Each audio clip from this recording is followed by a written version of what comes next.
I'm pleased to be here. John Curtis from Utah. And thank you, panel, for this important topic. And I think it's fair to say that my constituents share the same frustration that's been articulated here by the back and forth.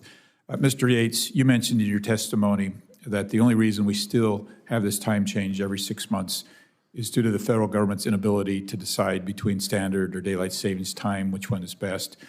Based on your research and your outreach, do you have any indication how many states would opt out and maintain permanent standard time if your proposal for permanent daylight savings time were enacted?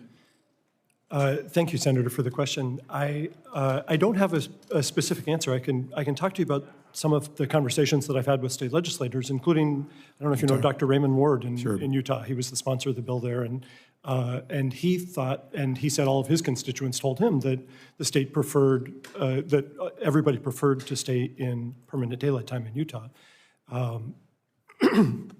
Utah might be a case where standard time might be a good option, and that's why I think the 2-year implementation would actually be a great chance for everybody in Utah to look at what. So let's talk about Utah. You are correct. They've actually passed legislation to stay on permanent daylight savings time, and I guess my question is why shouldn't states have the right to make this decision? Don't they know best about what they want for their constituents?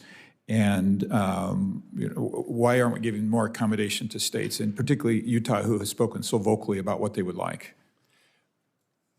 I'm sorry, Senator, are you asking, is there a way that the states could opt out of? So my point is, yes. States know what's best for them. Right. Some states, like Utah, clearly have a preference, and some would go the other way. And I guess my question is, now let me tie that into the next question, is we could see a patchwork, which I suspect might be the answer to that. Now, Utah, by the way, we abut Arizona, and so my whole life we have watched Arizona mock us, right, as we all change our times, and somehow we've navigated that just fine, right, without any problem. And then I'd also bring up, like, technology is in a very, very different place than it was years ago, and our ability to adapt to this. So do you worry about a patchwork, or are we okay with that? Thank you for the question, Senator. I think that less complexity in the system is better. It's natural to think that there would be a patchwork if we allowed more states to opt into permanent standard time, but we have a patchwork now. What we would be creating is less of a patchwork because the lines might change a little bit. For instance, Indiana, for instance, may decide that it's better for the whole state of Indiana to be in Central Time with Chicago, which it abuts and which is 1,000 miles from Boston. And so it wouldn't create a patchwork, it would just create a change in where the line is. And so the first and most important thing is decreasing, eliminating the clock changing, which decreases complexity. And then once we've got that stability, it won't be a patchwork, it'll just be, we know what time it is in Indiana because all of just the way we've accommodated it with Arizona. Exactly. Right, and if we're honest, like you point, we already have these lines, and they do just fine. Exactly. With it. And so just for the record, I'm a strong advocate to let my state do what they prefer to do and feel like they know how to make those decisions best. I'm going to use just a little bit of time for actually a very interesting personal question, Dr. Johnson. Given all the effects that we've heard about, what's the likelihood that if somebody had a profession where they were moving across the country twice a week and changing time zones an hour or 2 hours or sometimes 3 hours, that they would be subject to those same problems? So, a lot of us can relate to jet lag.